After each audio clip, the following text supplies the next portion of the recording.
A warm welcome to all our guests this Friday morning. Today's learning is dedicated in memory of all those whose yahrzeit falls today, as well as all those who are saying Kaddish during the course of the year.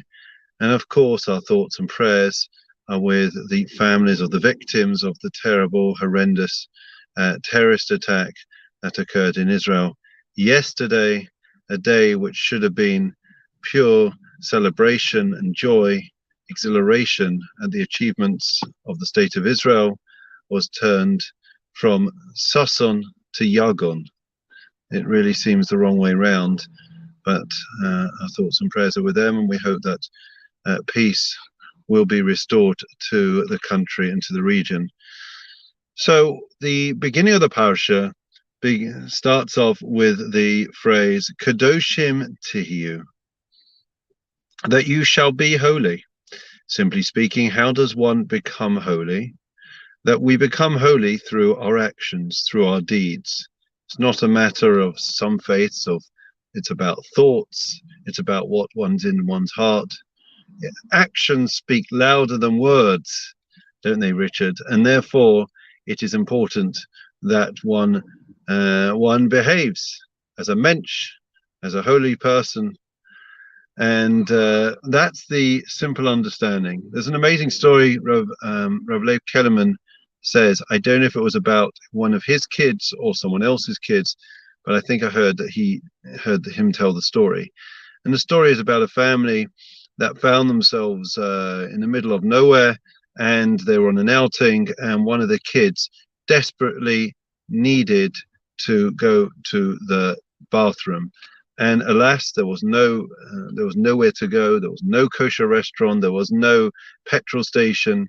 The only thing in the vicinity, and this kid could not wait, was a McDonald's.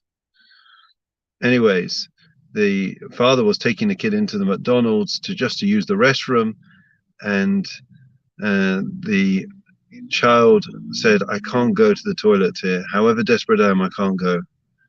The father said, "Listen, I told you, it's just for the sake of going to the bathroom. We're not going to eat anything. We're going to go straight from the bathroom into the car."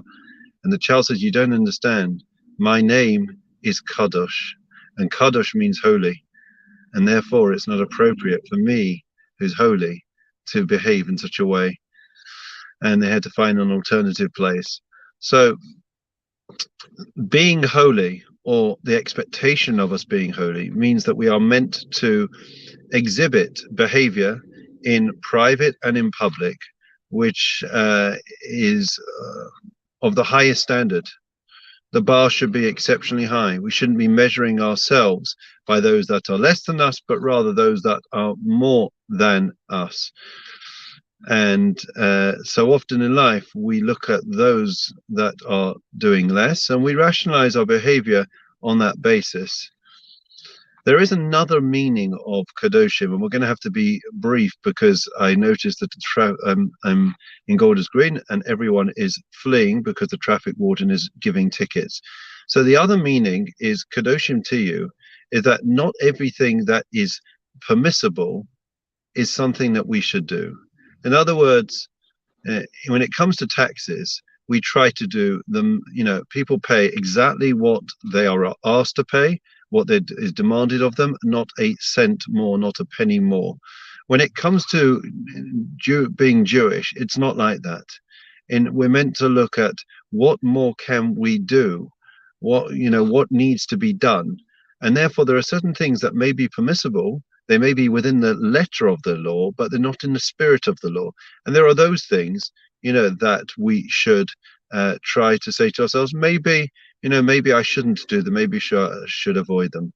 And that's the type of lifestyle that we should lead. One final story, which I think reflects this idea of the fact that we go above and beyond what's actually demanded of us, is about Aaron Foyer. Aaron Foyer owned Malden Mills. I think it was in Philadelphia. Anyways, he was manufacturing fleeces and clothing. And one night he got a phone call that the whole place had burned to the ground. So the obvious thing for him to do in those circumstances was the next day to call in all the workers and to fire them all because there was no factory, there was nothing, there was nothing for them to work for. The business would be closed until the insurance paid. Aaron Foyer didn't do that. He called in the workers, he took loans, and he told the workers that I am going to continue to pay you for not working, because that is what I am taught. I'm a mensch, and a mensch who made a commitment to you, to your families, to pay, to support you, to ensure that you've got bread to put on the table. Despite the fact that we don't have work, despite the fact that I don't have a factory and it's going to take months, perhaps years to build back, I'm going to take loans.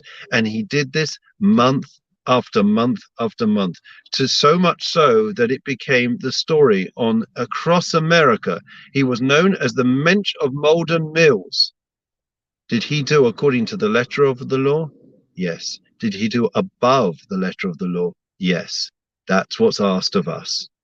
To be a mensch means that I look to do not the minimum, but to do the maximum possible. That way we bring sanctity and light and inspiration to the world around us. Wishing everyone a Shabbat Shalom. I'm going to leave before I get a ticket from the traffic warden. Have a great Shabbos. Hope to see you all in